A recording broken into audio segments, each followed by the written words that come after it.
et à remercier justement l'invitation à intervenir sur un sujet qui me tient particulièrement à cœur, qui est l'éducation.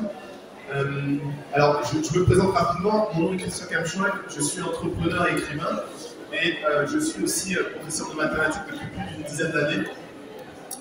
J'ai toujours eu une passion pour les mathématiques, déjà tout petit.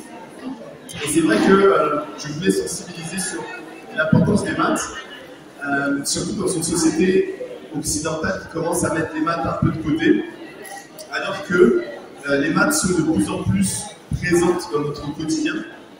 En fait, les maths sont inévitables. C'est inévitable pour différentes raisons, on va essayer de le voir ensemble. La première chose, c'est avec l'avancée des technologies, vous vous rendez compte que finalement, tous les jours, on étudie votre comportement. Et votre comportement, en fait, implique finalement des décisions qui sont associées à des petits calculs mathématiques. Quand vous consommez, quand vous avez l'impression de consommer votre ordinateur ou votre téléphone portable, en fait, c'est vous le produit et on analyse toutes vos actions, vos faits et gestes, etc. Et finalement, à travers les mathématiques, il y a des algorithmes qui arrivent à finalement à percevoir qui vous êtes et donc à percevoir ce que vous pouvez aimer, quels sont vos ressentis, quelles sont demain votre volonté peut-être de voyager ou de vous orienter dans tel domaine, etc. etc. Et derrière ces algorithmes, c'est des maths, d'accord? Et avant même ce qu'on appelle aujourd'hui l'intelligence artificielle, tous les jours, vous utilisez, vous employez implicitement, directement ou indirectement, des mathématiques. Alors on va essayer de le voir d'une manière assez basique. La première manière, c'est très simple, vous allez au supermarché et vous devez choisir entre deux produits. Il y en a, par exemple, il y a 3 pots de maïs à, je sais pas, 10 € et il y a un pot qui est à 3 €. Alors, à un moment, vous devez faire ce qu'on appelle la règle de 3 si vous voulez déterminer lequel est moins cher. Malheureusement, aujourd'hui, même ces petits calculs, on ne fait plus et on se retrouve avec des sociétés comme, je ne vais pas les citer, mais ces grandes surfaces qui abusent du fait que vous ayez laissé les maths de côté. D'accord? Donc ça, c'est très important. Tout à l'heure, la présidente, justement, mentionnait le comptable. Alors, en fait, la question, elle est simple. Quand vous regardez, par exemple, les joueurs de foot, vous allez très bien comprendre, vous avez Cristiano Ronaldo, vous avez le comptable de Cristiano Ronaldo, et vous avez l'agent de Cristiano Ronaldo. Et bien, si je vous demande lequel des enfants de ces 3 acteurs a plus de chances de réussir dans la vie, d'après vous, ce sera lequel? Là, c'est une vraie question. Vous avez le fils de Cristiano Ronaldo, le fils du comptable de Cristiano Ronaldo, et vous avez le fils de l'agent de Cristiano Ronaldo. Alors, tu m'as dit?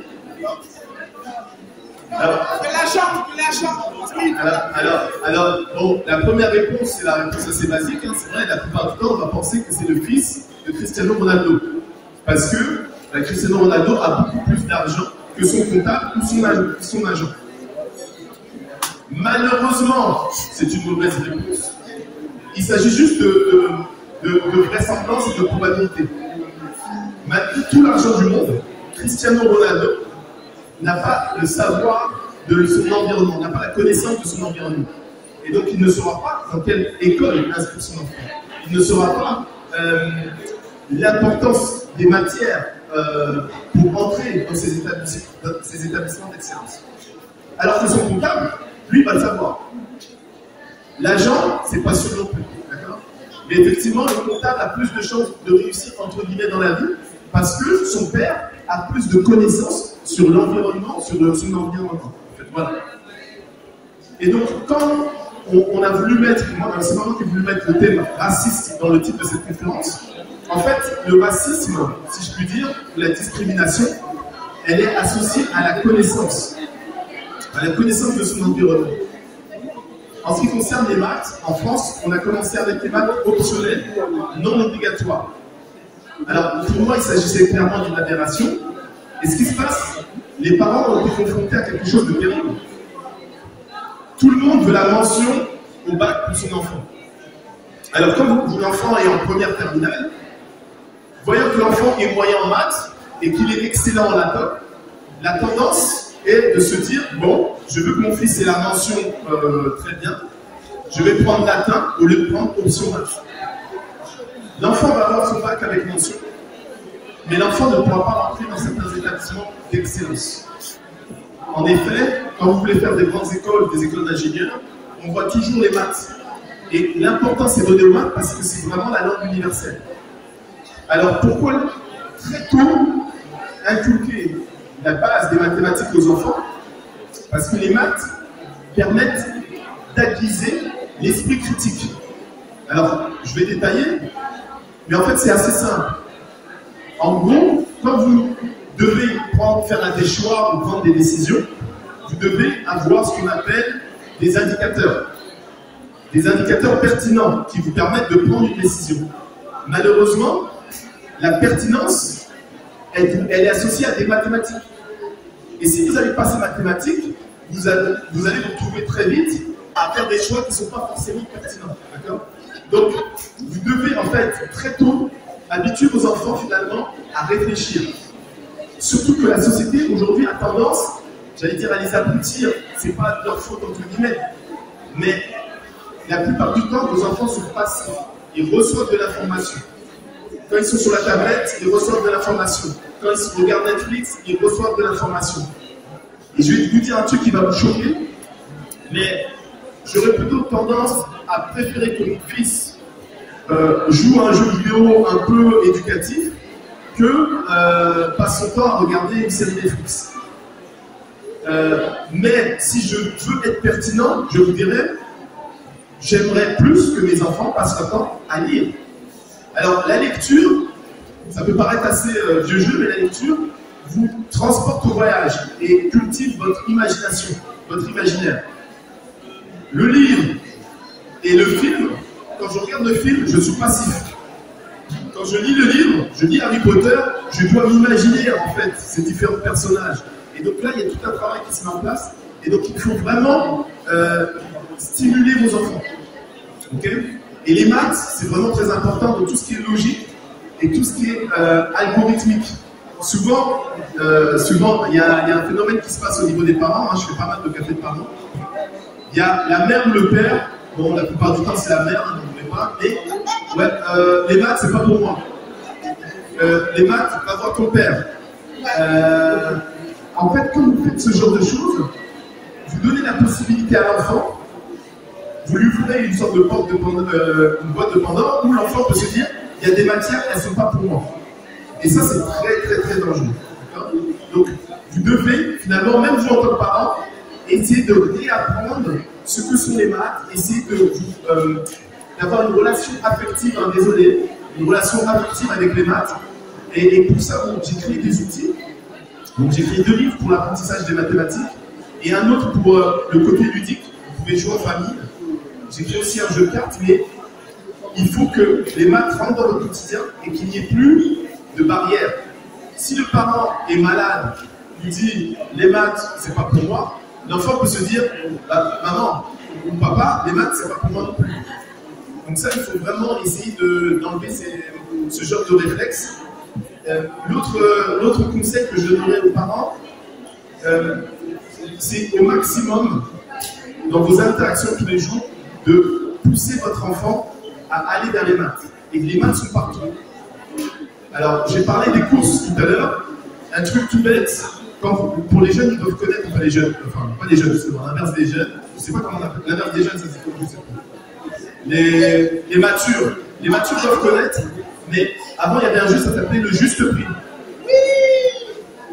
Vous allez faire les courses avec vos enfants, et ils sont 2 ou 3, et vous dites, celui qui sera plus proche du prix aura le droit à un bonbon ou à un ceci, mais vous stimulez par la gamification, en fait, la réflexion. Et c'est très très important de le faire très tôt. Remettez au bout du jour les jeux de société, les jeux de cartes. Les échecs, n'hésitez pas à venir me voir aussi si vous avez des interrogations ou vous voulez un peu plus d'astuces. Mais il est très important pour notre jeunesse d'apprivoiser les maths, sinon on va la subir. Et cette jeunesse, c'est le monde de demain.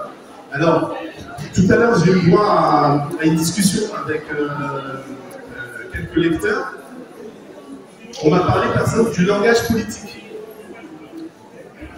On utilise les chiffres, on les malmène pour vous malmener. Alors, un truc tout bête, il y avait François Hollande qui vous disait, il y a un temps, il disait, moi ça m'avait tué quand il avait dit ça, il avait dit, la croissance du chômage a diminué. Et donc on pouvait être satisfait parce que la croissance du chômage a diminué. Alors quand on décortique cette phrase, ça ne veut pas dire que le nombre de chômeurs a diminué, ça veut dire qu'il augmente moins vite. Et donc il faut faire vraiment très attention parce que à travers les mathématiques, on essaye aussi de manipuler. D'accord ? Les maths, c'est la seule matière objective que vous avez à l'école. Mais attention, on peut aussi vous manipuler si vous subissez les maths. D'accord ? Alors peut-être que vous avez des questions, non ? Est-ce que vous avez des questions ? Peut-être, hein ? Pas de questions ? Alors, si vous avez des questions concernant les mathématiques, madame, Véronique, voilà, Christian Canchouet, tu peux avancer si tu veux. Tu n'es pas timide. Non, mais tu n'es pas timide, là. Je suis conteuse professionnelle et viens faire la petite compte. Alors, il fait une conférence sur les mathématiques. L'importance des mathématiques dans l'éducation, et il dit qu'on peut nous manipuler avec les mathématiques. Moi, je lui ai dit 1 plus 1 n'est pas le bon comptable. Pas que tu en penses. Bonjour. Elle pense que 1 plus 1, lui, tu as dit que tu penses que 1 plus 1 n'est pas le bon comptable. Ah bon, aïe, aïe, aïe, aïe, aïe, aïe. C'est vrai que les mathématiques ont un gros rôle dans l'éducation. Mais il faut savoir manipuler les chiffres et en fait, il faut savoir, moi je pense qu'il faut savoir, le mot manipuler ne sied pas vraiment, mais c'est ce qui me vient en tête. Donc, je mets manipuler entre guillemets. Il faut savoir manipuler la logique mathématique. À partir du moment où on acquiert une logique mathématique, pour moi, même si on n'est pas un matheux, on a toutes les billes pour réussir dans la vie. Donc, les mathématiques, c'est primordial. Ne serait-ce qu'acquérir la logique mathématique. Oui, mais pourquoi est-ce qu'on était tous nuls en maths quand on était petits? Moi, je sais que de la 6e, en première, j'étais nul. J'avais 0,02 en maths. C'est en terminale, là, on se donnait de Balzac, que je me suis dit, non, mais c'est pas possible. Pourquoi est-ce qu'on est nuls en maths, les enfants? Alors, toutes les filles, toutes les filles. Non, on ne va pas rentrer dans ce jeu, les filles.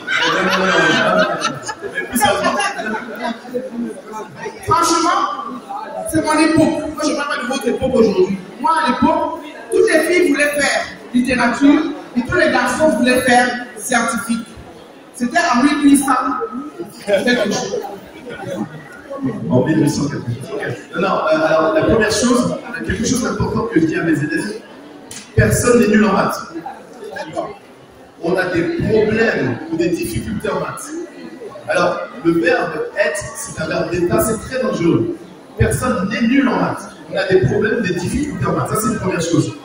Alors, en ce qui concerne ton époque, non, en ce qui concerne ton époque, je dirais que c'est vrai que déjà il y avait une sorte de stéréotype. Années 80. Ouais.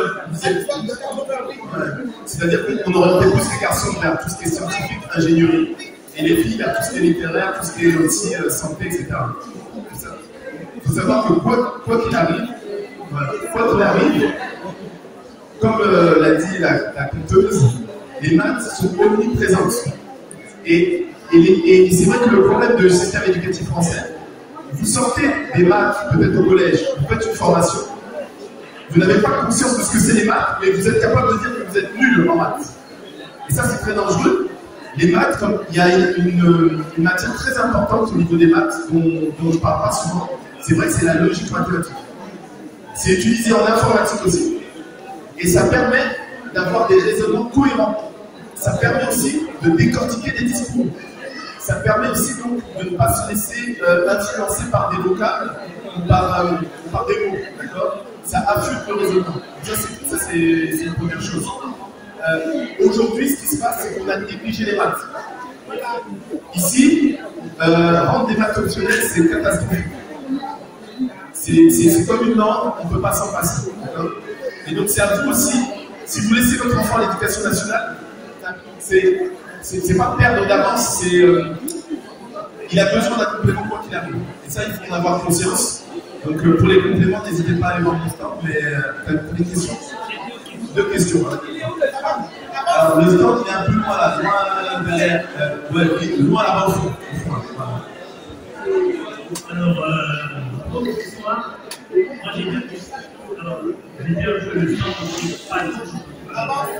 je n'ai pas entendu malheureusement, mais je sais que vous êtes dans les mathématiques et vous avez montré l'importance des mathématiques dans l'éducation. J'imagine que dans les bouquins, il y a aussi peut-être un peu de méthodologie justement pour enseigner tout ça. Et moi, j'aimerais savoir si dans votre méthodologie, ça c'est la première question, dans votre méthodologie, aujourd'hui on parle des troubles mentaux, de la dyscalculie.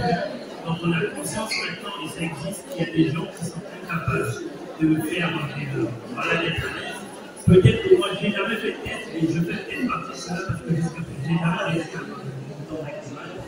Et jusqu'à un moment, j'avais même encore des gènes d'être ouvert au calcul mental, je suis, ça ne peut pas marcher.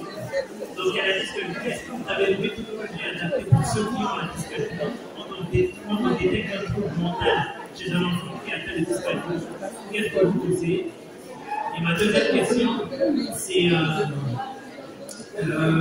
j'ai constaté justement en grandissant avec ma difficulté justement à maîtriser les mathématiques, j'ai constaté que la société de manière générale avait tendance à mettre un peu plus en avant les enfants qui possèdent une très bonne logique mathématique. Ce sont des, voilà, ils sont publicités partout, ce sont des génies d'intelligence. Alors qu'en réalité, il y a plusieurs formes d'intelligence. Il y a des gens qui ne sont pas de logique mathématique, mais qui sont brillantes, qui peuvent finalement s'en sortir et gagner leur vie, devenir des gens respectables. Qu'est-ce que vous pensez justement de ça? Déjà, je tiens à remercier les 2 questions. Alors, je vais les reformuler. La première, c'est concernant la pédagogie, et la pédagogie associée aussi à la dyscalculie ou au problème autisme. Alors, dans les livres, déjà, moi, en tant qu'enseignant, l'apprentissage doit être un jeu. Moi, c'est ma vision des choses. C'est-à-dire qu'en gros, l'enfant doit s'amuser. Il ne doit pas voir ça comme un devoir, il doit s'amuser. Avec les livres, ce qui se passe souvent, les enfants, ils sont plus. Parce que c'est coloré, c'est pas un livre de maths. Ils sentent déjà que c'est un jeu, ils sentent que c'est pas un livre de maths. C'est coloré.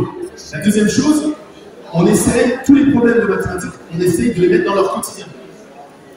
C'est-à-dire que toi, tu te dis, bon, moi je suis 10, les maths, ça me concerne pas, j'ai du mal, etc.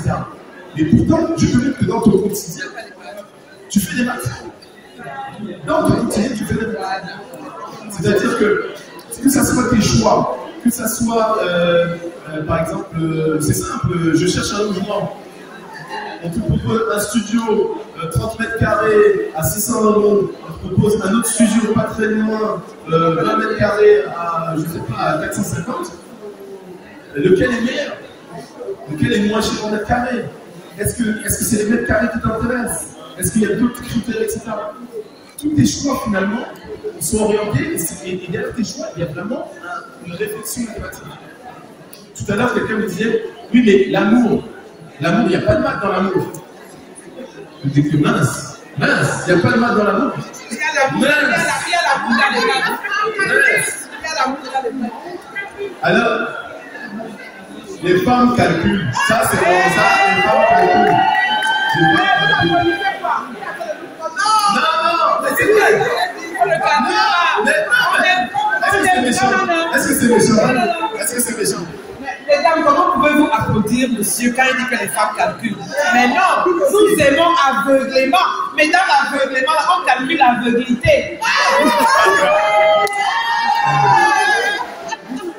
Non, mais c'est normal, vous faites un calcul. Vous rencontrez quelqu'un, il vous parle, vous le regardez, il y a le calcul.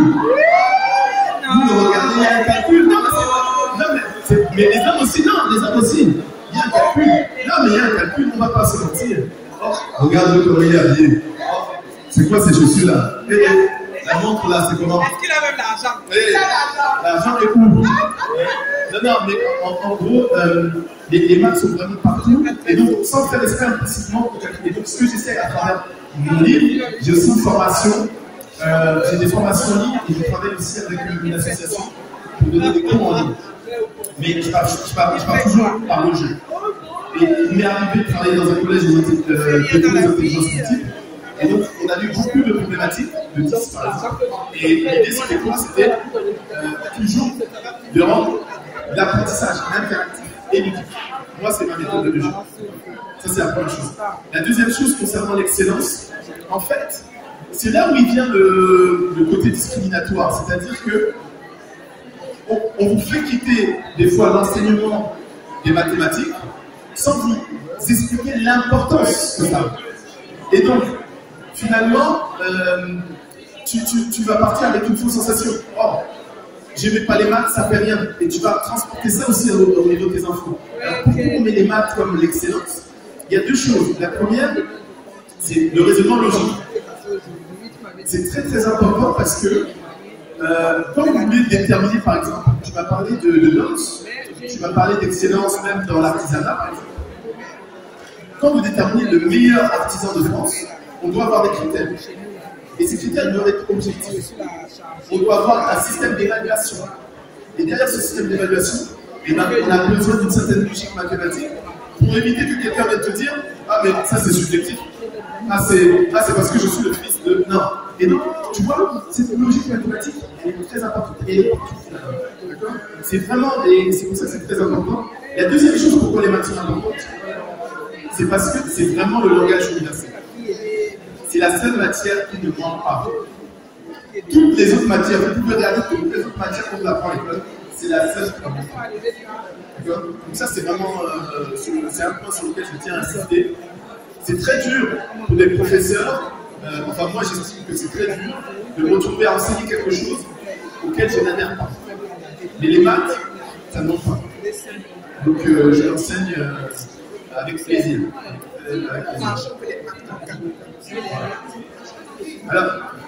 Alors c'est vrai que j'avais prévu un tour exceptionnel. Je ne sais pas si j'ai l'énergie pour le faire. Est-ce que je le fais le tour? Je le fais. C'est quoi ton opération préférée? Ton opération? L'addition?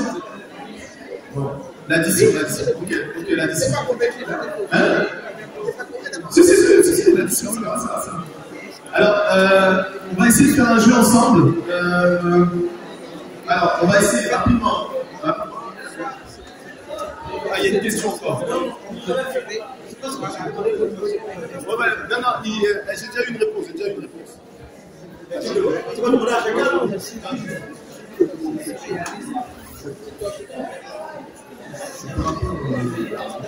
Micro.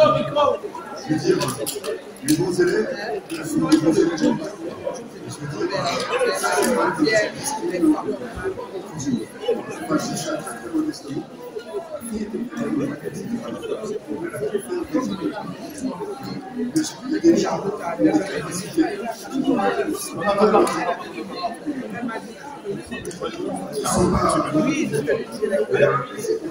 il a même des me suis carré à la musée, la dame non, mais après, je non. Alors, c'est vrai que pourquoi on passe tout finalement sur les mathématiques et pourquoi finalement toujours cette excellence est associée à... Alors, moi j'estime qu'il y a plusieurs formes d'excellence. Il n'y a pas de problème, il y a plusieurs formes d'excellence. Mais on arrive toujours au même point. Pour déterminer l'excellence dans votre secteur, on a besoin d'une certaine logique mathématique. Vous voyez où je veux en venir? Et donc, je n'essaie pas de dire que les maths sont supérieures aux autres, c'est pas ça, mais aux autres matières. Mais elles sont partout. Et bien sûr, vous pouvez vous épanouir dans différents secteurs. Et je trouve que c'est vrai que des fois, on met trop l'accent sur que ce soit l'école d'ingénieur ou l'école de commerce. Et j'estime que l'artisanat, c'est très très important. Alors, on va essayer de faire un petit jeu rapidement.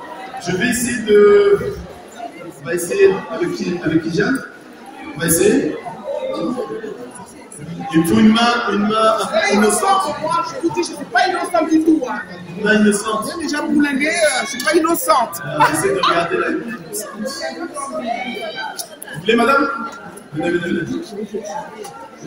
On peut une main innocente, mais moi, je ne suis pas innocente. Alors, tout à l'heure, on m'a traité de mentaliste.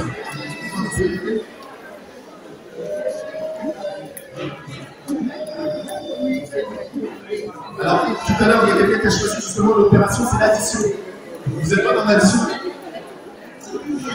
Alors, madame n'est pas dans l'addition. Là, je vais vous passer des dés, vous pouvez juste vérifier est-ce que c'est normal déjà.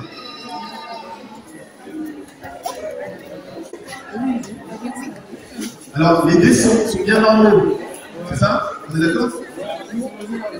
Alors, maintenant, ce que je vais vous demander, c'est peut-être en prendre 3. Je suis un peu fatigué, je ne sais pas si je vais réussir ce tour. 3 dés, ok?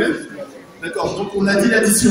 Ce que je vais vous demander, vous allez jeter ces dés, d'accord? Moi, je ne regarde pas. Vous allez jeter ces dés. Et ce que vous allez faire, c'est que vous allez les mettre les uns sur les autres. D'accord? Juste là sur la table, un peu les. Alors, je me concentre là parce que si je rate, c'est compliqué. Ok, vous avez jeté les dés? Est-ce que vous pouvez les empiler les uns sur les autres? Ouais, oui, les 3 dés. J'ai jeté les 2 dés. Ah, 2 dés? Non, c'est un 3e. Ça y est, je me sens chaud là. Okay. Est-ce que vous pouvez les empiler les uns sur les autres? C'est bon? C'est fait ou pas? Ok. Sur le dé qui est au top, que vous voyez donc la face qui est au top, qui est au-dessus, est-ce que vous pouvez me dire le nom? 2. Ok, 2. Alors là, le but pour moi, ça va être essayer de faire une addition. Et donc je vais essayer de lire la matière. Alors lire la matière, c'est un peu compliqué. Mais je vais essayer de lire la matière. Alors comment je vais faire? Je vais utiliser peut-être mon ami, qui va être mon complice. Et je vais lui dire secrètement la somme de toutes les faces empilées les unes sur les autres. D'accord? La somme de toutes les faces non visibles, non visibles. Donc, parce que elle m'a déjà dit 2, donc non visibles. Ce qu'on va faire, je vais donner un premier chiffre à monsieur, je vais donner un premier chiffre. Et madame, je vais vous donner un autre chiffre.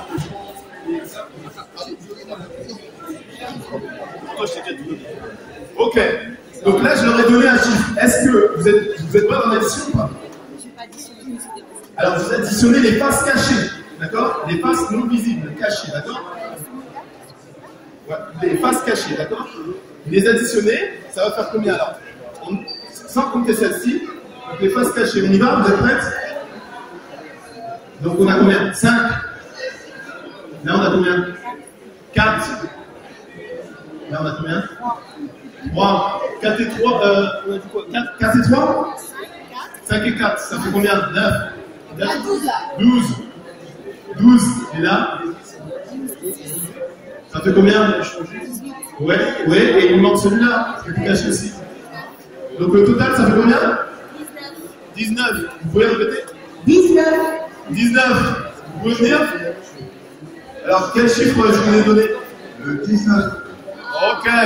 Bon, je ne sais pas si vous avez réalisé ce qui s'est passé. Bon, ok, je pense que c'était un peu trop simple pour vous.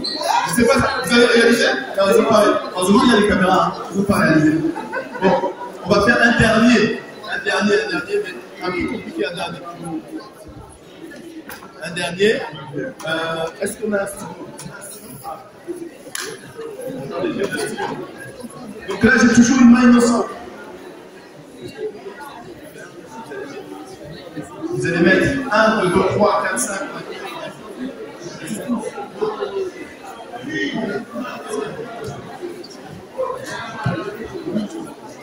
Juste un. Après, sur la deuxième, c'est 2. Ensuite, 3. 3 ici. 4 ici. 4 ici. et 5. Ok. Ok. Donc vous avez écrit 1, 2, 3, 4, 5. Maintenant, il faut une autre main gentille. Madame, elle est gentille. Je suis qu'elle est gentille. Elle est gentille, elle est gentille. On va écrire le reste. On n'a que 5 feuilles. Alors, là, vous mettez 6. 6. Ici. Donc là, on écrit juste des chiffres avec 2 stylos différents. 7. Là,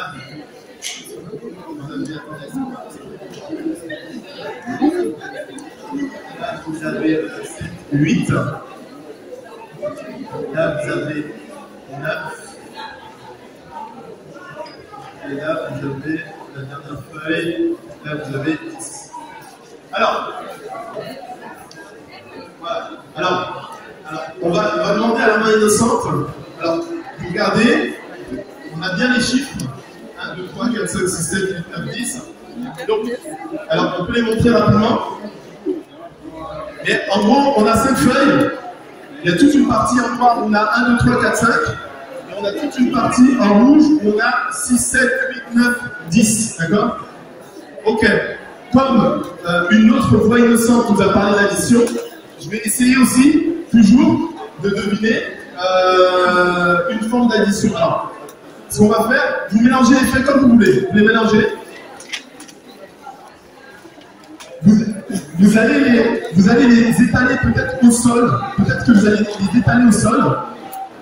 Et je vais essayer de voir, de faire une addition. Alors, vous mettez des rouges et des jaunes. Hein. Vous les étalez au sol.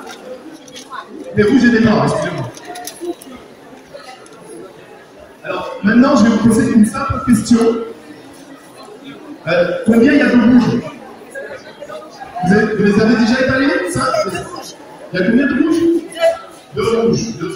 Ok. Deux rouges. Alors, je vais essayer, il faut vraiment que je me concentre.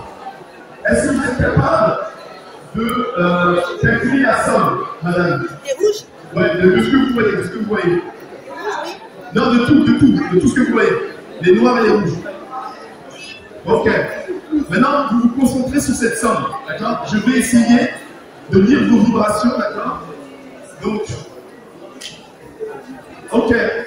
Je pense que j'ai le nom. J'ai mon complice. Hein. Est-ce qu'on se connaît ou pas? Non, on ne se connaît pas. On se connaît pas. Est-ce que vous pensez que vous connaissez? Non? Donc je vais vous dire avec toi.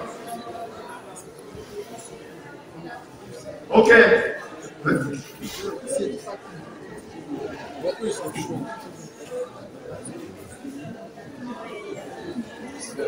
Ok. Donc là, vous avez déjà la somme. Hein. C'est bon. Hein.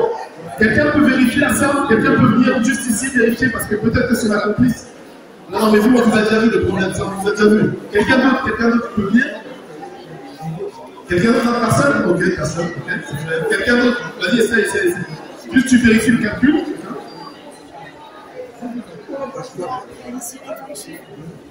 Ok, c'est la somme de tous les chiffres affichés sur les 5 feuilles. D'accord? Et normalement, il y a 2 feuilles rouges, je crois. Ce qu'elle m'a dit, c'est qu'il y a 2 feuilles rouges. Donc, quel chiffre je vous ai donné?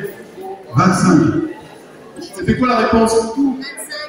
Et je pense que les gens ne réalisent pas. Pourquoi les gens ne réalisent pas? Les gens ne réalisent pas. Ça, c'est une première mondiale. Mais bon, laisse. Donc, je vais faire peut-être quelque chose de plus interactif parce que là, j'ai lu juste la pensée de madame. Maintenant, ce que je vais essayer de faire, c'est lire non seulement lire vos pensées, mais mettre des chiffres dans vos pensées. D'accord? Alors, oui, c'est bon, super. Est-ce qu'on peut l'applaudir, s'il vous plaît? Super. Non, mais c'est juste une lecture. Alors, comme vous disiez, les maths sont partout. Et en fait, quand on réfléchit, il y a des vibrations. Et donc, j'arrive à lire les vibrations. Donc, maintenant, je vais demander peut-être à 10 personnes là. Même tous ceux qui écoutent, je vais vous demander quelque chose de simple. Vous pensez à un nombre entre 1 et 50. 1 et 50. Vous vous concentrez sur ce nombre. Plus vous êtes concentré, plus je vais réussir. D'accord? C'est bon, vous êtes concentré? Maintenant, une fois que vous avez ce nombre, vous lui ajoutez 2. D'accord? Vous ajoutez 2 à ce nombre. D'accord? Vous ajoutez 2 à ce nombre. Une fois que vous avez ajouté 2 à ce nombre, vous multipliez votre résultat par 2. Ok? Tiens. Vous multipliez votre résultat par 2. Une fois que vous avez multiplié votre résultat par 2, vous enlevez 1. D'accord? Vous avez multiplié votre résultat par 2, vous enlevez 1. Vous vous concentrez, vous enlevez 1. Maintenant, vous enlevez une fois le chiffre auquel vous aviez pensé. Une seule fois. C'est bon, je vous laisse un peu le temps. Maintenant, vous ajoutez 2 encore. Ok? Vous enlevez encore le chiffre auquel vous avez pensé. Et maintenant, vous devez normalement vous concentrer. Je vais essayer de lire ce qu'il y a dans vos têtes. Mais j'ai fait bien plus que ça. Je vous ai donné, vous devez être arrivé à un résultat. Le résultat, c'est quoi? Vous avez trouvé combien? Non? Vous avez trouvé combien? Levez la main. Combien? 5. Qu'est-ce qui a marqué sur votre feuille, monsieur?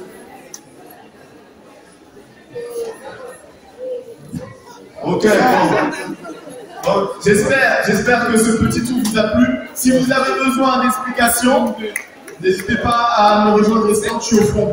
On vous remercie encore. À bientôt. Mathématiquement,